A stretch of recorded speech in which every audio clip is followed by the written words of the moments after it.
Welcome back, everybody, to the Leadership Autopsy, where we talk about everything authentically leadership. Today, I am going to be sharing a story that shattered my belief of what really happens behind those leadership closed doors. In my very first leadership meeting, the truth hit me really hard. The loudest voices weren't necessarily right. They were just the best at sounding very, very confident.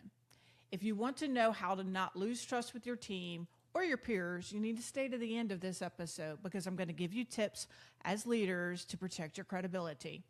And as always, if you like what you hear, make sure to hit that like button. If you want to know when I issue more podcasts, hit that subscribe button.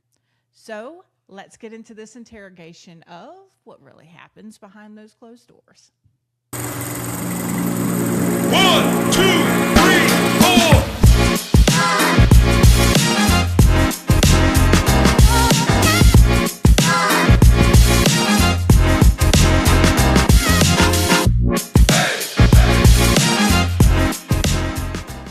So I walked into my first all leadership meeting, and I was very, very nervous, but I was really ready to learn. I wanted to just absorb what these other leaders had to teach me and knowledge that I could gain from them.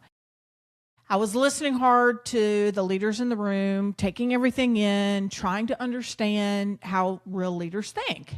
And I would say real leaders think. Then the topic came up on safety culture. My senior leader asked the team, hey guys, what are we missing? And we'd not had some struggles in safety performance, so he wanted to get feedback from the team on what they saw as some of the problems within their specific areas. And I'm telling you, that room lit up with answers. Everybody had an opinion, sounded confident, polished, delivering it like gospel, except that they were wrong. All of them. And I had and the reason how I knew this was because I had actually just come off leading a plant or site-wide safety Six Sigma project for a site that was the size of about 2,000 people. And part of that Six Sigma project what that focus of that Six Sigma project was around what elements most impact safety and numbers, engagement, and culture. So I knew the fundamentals of what drove real results. And not one of the leaders in that room hit on one of the key leading indicators that we had identified during our project. Not one of them. But I sat there saying and thinking, wait, they don't know? And that they were still talking like they did. So I felt like for me, it was like the Wizard of Oz, where, you pull back the curtain and you see the little man behind, the curtain, with the little machine. Or I felt like also, like maybe another analogy would be the day I found out the Santa Claus wasn't real. I'm like, it really does, it hit me really bad because I just thought that, okay, once you get into become a leader, now you get to be in that leadership circle, and all of a sudden you get exposed to all this new information of how you can be a better leader and have, more knowledge, if you will. So it was that day that I was like shocked. And the honest truth that I learned was that titles didn't mean knowledge. It meant some people were just really better at selling certainty and sounding very confident. And the biggest thing that I learned that day was that confidence without truth is really dangerous. So what went wrong in things to think about as a new or rookie leader that were happening at once? Confidence was replacing clarity. People were coming in and they were chiming in with what they believed to be true, but were not, backing it up with any sorts of facts or data or information. No one in that meeting was willing to say, I'm not sure, or offer up their idea as, let's explore this. It was more, as I mentioned, it was more like the gospel, like, nope, this is what's wrong and this is what we need to do. And so what was happening was those assumptions were steering decisions. Because as a leadership team, we were trying to figure out, okay, well, what do we need to do as a leadership team within our teams to improve safety performance? And so, this is where you start breaking, if you don't have that right information, you can start easily breaking down trust with your team, because all of a sudden leaders are making decisions on what needs to be done in the organization, and you're losing credibility, because quietly in rooms where there's no one there to admit that they're not certain, they start making decisions that the rest of the organization kind of look back on and say, well, how is that going to help us, right? So I think one of the things that I want everybody to remember, especially rookie or newer leaders, is don't fake it, right? If you're not 100%, don't act like you are. You got to use honest confidence. And some of the tips that I have that I've used in the past is, if I know something but I'm not 100% sure, I'll say that. I'll say things like, I'm not 100% sure. Let me validate. Or, because most of the time I can kind of know directionally where the number is or the root causes are, but I might not remember a certain fact or a certain number. So I'll say I'm 85 to 90% confident, but I will confirm. And what I'll confirm means is I'm going to get back with you very, very shortly with the exact number and the exact information. So let me follow up with the right data.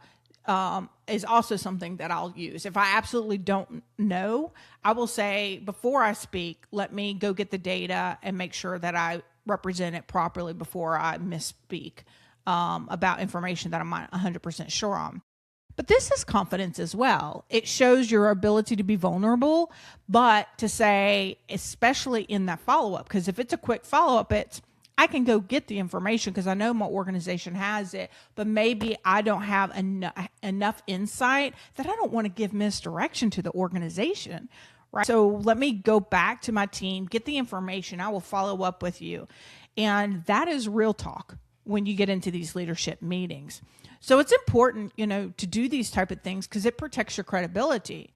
But once you start bluffing and you don't really know the answer, then people are going to start looking at you with, questionable eyes, if you will. And so they're going to stop believing you. Leaders will stop trusting your input. Your team will stop believing your direction. And most importantly, if people try to go in your direction and you don't have the right data, you're going to push business decisions in the wrong direction. Because credibility is earned through truth, not tone. So application to think about here is, again, replace I know with here's what I know so far. It's another way of, again, saying I'm not 100% sure, but I do have some information, and here's what I know.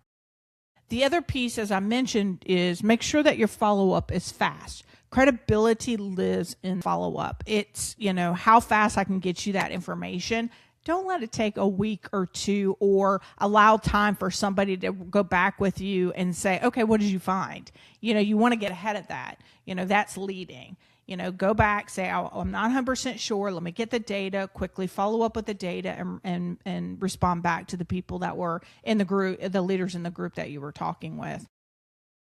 And I talk about, data, but it's data, facts, other elements. If you don't have the data, other facts that anchor your decisions in those, not your ego of trying to be right.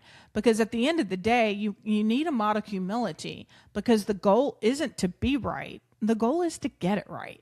And I want to say that again, because I think this is so important for not just new leaders, but even leaders that are mid-level or senior level out there, to remind yourself of as you go through this journey of leadership. It's the goal isn't to be right. It's to get it right for not just the organization or the business, but for your team and your people that are trusting you. So I think for me in the closing, again, think about these things. Leaders don't need all the answers. They need the courage to tell the truth and to be humble, and to be, especially when the truth is, I'm not sure yet. You be a little bit, open to that, so that we can make sure as an organization that we're driving the right decisions. So here's a question for you listeners, for leaders out there. What additional tips can you provide for younger leaders on how you handle those situations where you're not 100% sure? I shared some of mine, but I'm sure there's a lot more out there. Do you stay silent, or how do you approach that? The other thing is, what's something you've seen behind closed doors that changed how you led? That you can share back or pay forward to our next generation of leaders that are out there. Because I'm curious to hear that, as I'm sure younger leaders are. So that's the verdict. Stay curious, stay honest, and keep investigating.